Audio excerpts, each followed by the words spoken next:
But around the house at home, I often hear my children playing the records of Kate Bush.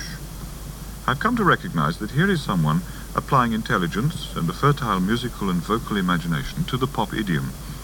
The music she writes is a sort of choreograph of instruments, voices, rhythms, and electronic sounds.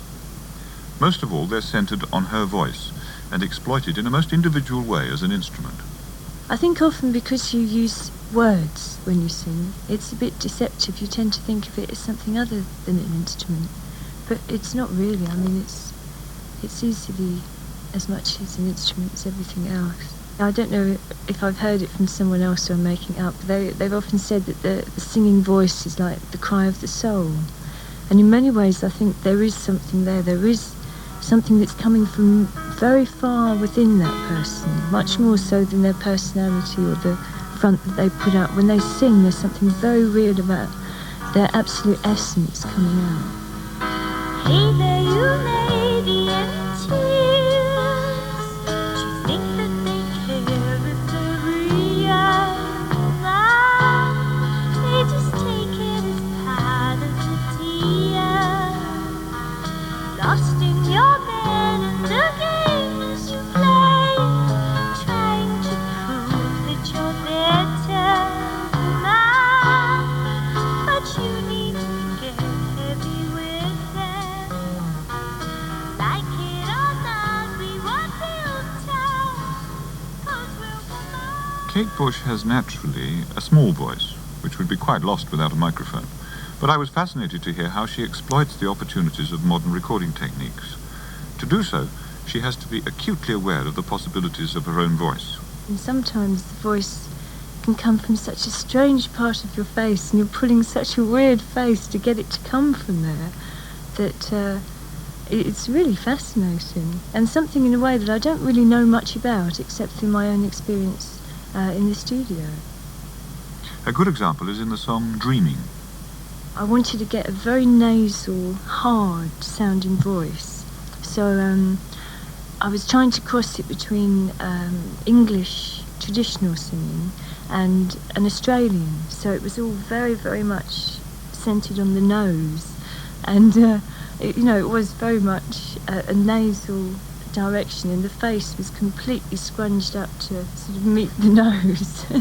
And other ones, I find I have to really smile to be able to get the voice to sound wide. Sort of my imagery, I don't know if it makes sense, but to sort of make it come from the cheeks almost. You have to sort of smile, and then it has a wide sound. She has rather a high-pitched voice. How does she do this, for example? Was he alive? The only thing in my mind. We call you from the water.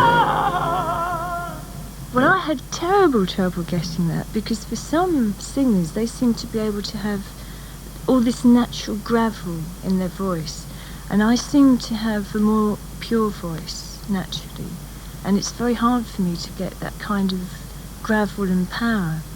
And I had to spend about an hour eating a huge bar of chocolate and about a pint of milk. So I was just so, covered in mucus inside my throat that it was actually coming out with gravel. But I wouldn't have been able to do it otherwise. And of course, there's no way I would have been able to have sung a pure number after that. Speaking as one who spends several hours before each performance not eating chocolate or drinking milk, I must say that at first I was a bit put out that someone with what I thought of as an unsophisticated grasp of vocal technique should be able to achieve such popular acclaim as a singer. After all, Kate Bush had escaped the years of relentless training that we opera singers undergo. But I came to understand that she was using recording techniques as a substitute for vocal training. That what she wants to do is the same as we opera singers, exploit the musical potential of the voice in all its facets. It was really nice, too, to meet someone who shared my pleasure in the human voice. Voices are not only far more powerful weapons than we normally give them credit for, not only absolutely essential tools of the trade to some people, but they can be the source of enormous... All I know is that it really is great. I really enjoy singing very, very much indeed. It's very uplifting and exciting, and a very emotional experience. I think that's where I've got to tie it in. It's with the emotion. And for me, a singing voice can express so many different emotions. It is often said that singing is an addiction.